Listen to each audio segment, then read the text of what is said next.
semuanya, selamat datang di channel YouTube aku. Kenalin, aku Leriana Priyanti. Yap, seperti yang ada di judul, kali ini aku bakal bahas tentang dasar-dasar public speaking bagi pemula. Nah, buat kalian yang baru pengen belajar tentang public speaking, aku bakal jelasin tentang dasar-dasarnya.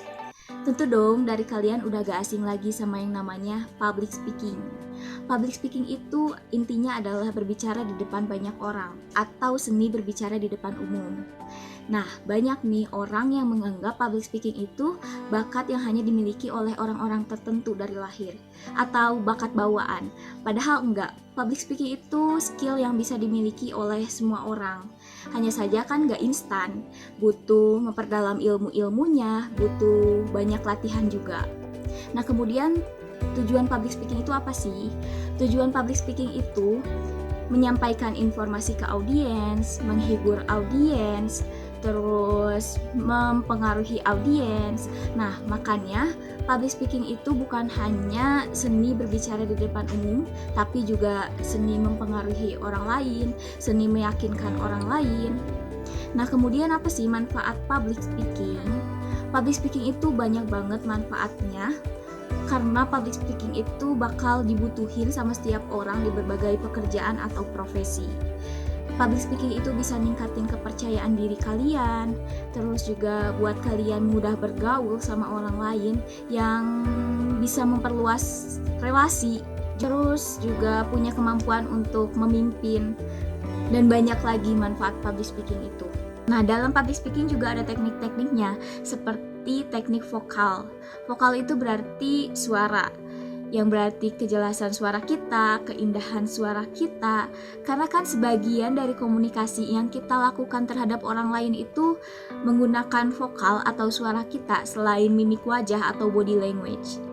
Nah, kalau kita gak belajar vokal, kita gak bakal tahu seni berbicara agar enak didengar orang lain itu seperti apa, terus supaya audiens lebih memahami apa yang kita sampaikan itu seperti apa. Nah, teknik vokal itu memiliki beberapa unsur. Yang pertama, artikulasi. Yap, artikulasi adalah kejelasan suara kita. Kita harus memperhatikan artikulasi atau kejelasan suara kita agar audiens lebih memahami apa yang kita sampaikan. Seperti vokalnya itu harus jelas, kayak A, I, U, E, O-nya itu harus jelas. Terus yang kedua ada intonasi atau nada bicara. Jadi nada bicara itu kan ada nada naik, nada turun ketika kita berbicara. Gak mungkin kan kita pakai nada yang itu-itu aja, karena itu akan terkesan monoton gitu kan. Yang ketiga, volume. Volume itu adalah besar kecilnya suara kita. Nah, ini menentukan juga tentang pemahaman audiens terhadap apa yang kita sampaikan. Karena kan kalau misalkan kita menggunakan suara yang kecil di tengah banyaknya orang, tentu kan gak akan kedengeran oleh audiens dan audiens gak akan paham. Jadi kita harus sesuaikan juga. Yang keempat, speed atau tempo. Dalam public speaking kita harus mengatur speed atau kecepatan kita ketika berbicara sesuai dengan penggunaannya. Yang kelima, pause atau jeda. Biasanya sih pause atau jeda ini digunakan untuk tujuan tertentu. Misalnya untuk membuat audiens penasaran dengan apa yang akan kita sampaikan. Yang keenam, inflection atau perubahan nada suara. Nah, biasanya kita harus mengubah nada suara kita seperti menjadi menaikkan nadanya atau menurunkan nadanya gitu. Terus yang ketujuh ada ketukan. Ketukannya juga harus tepat. Kita juga harus memperhatikan diksi atau pemilihan kata. Kita harus bisa memilih kata-kata yang persuasif agar mampu mengajak orang lain tanpa orang lain merasa terpaksa dengan ajakan kita. Nah, kita juga harus memilih kata yang sesuai dengan latar belakang siapa yang kita ajak bicara. Karena gak mungkin kan kita menyamakan kata-kata ketika kita bicara dengan anak-anak, dengan remaja, atau dengan orang dewasa atau orang tua. Tentu harus dibeda-bedakan. Misalnya ketika kita melakukan penyuluhan ke suatu desa terpencil, gak mungkin kan kita menggunakan kata-kata yang sulit dipahami oleh mereka. Misalnya dengan menggunakan kata-kata gaul, karena mereka kan nggak akan paham dengan apa yang kita sampaikan. Kita juga harus memperhatikan audiens dengan melakukan kontak mata dengan audiens. Jangan sampai ketika kita melakukan public speaking kita hanya menatap tembok, karena dengan kita melakukan kontak mata, audiens akan merasa diperhatikan oleh kita dan membuat audiens lebih fokus lagi. Jika kalian gak bisa melakukan kontak mata dengan orang lain, kalian bisa tatap di antara mata ini. Terus juga harus memperhatikan teknik penyampaiannya, kalian harus bisa membaca situasinya, terus harus mengontrol emosinya, kayak gitu. Nah, sekarang tentang masalah-masalah yang dihadapi ketika public speaking. Pasti kalian selalu mempunyai masalah ketika public speaking itu adalah nervous. Iya gak sih? Semua orang pasti pernah mengalami yang namanya nervous, termasuk aku juga. Nah, penyebabnya apa sih?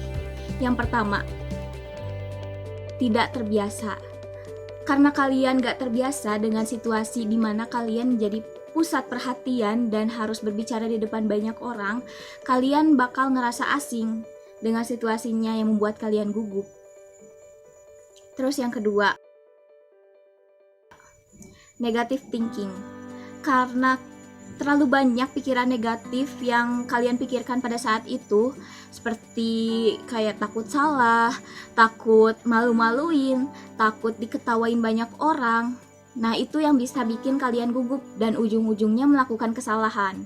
Yang ketiga, tidak percaya diri. Nah, gak percaya diri ini timbul dari banyaknya ketakutan yang ada dalam diri kalian, seperti takut salah, takut tidak menarik, takut ngeblank, dan kalian gak yakin dengan kemampuan yang kalian miliki, atau tidak yakin sama diri sendiri gitu ya. Yang keempat,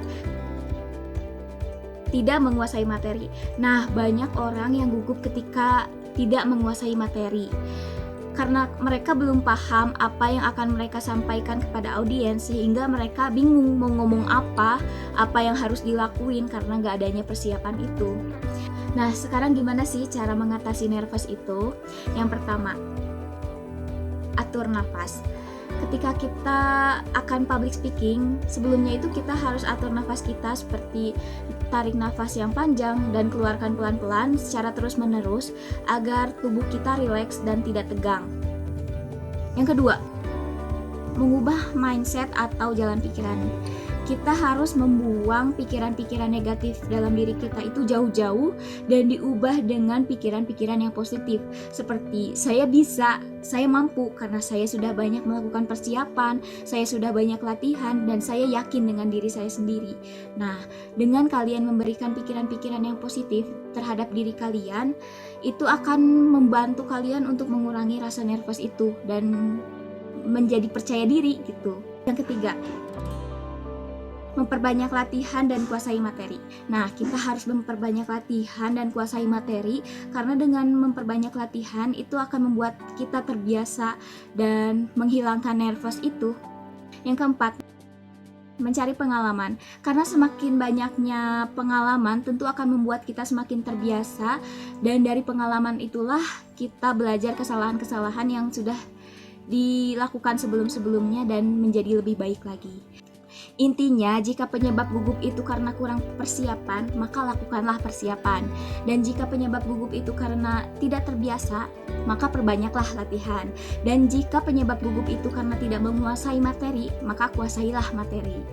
Nah, segitu dulu yang bisa aku sampaikan mengenai dasar-dasar public speaking, dan mohon maaf bila ada kesalahan. Bye!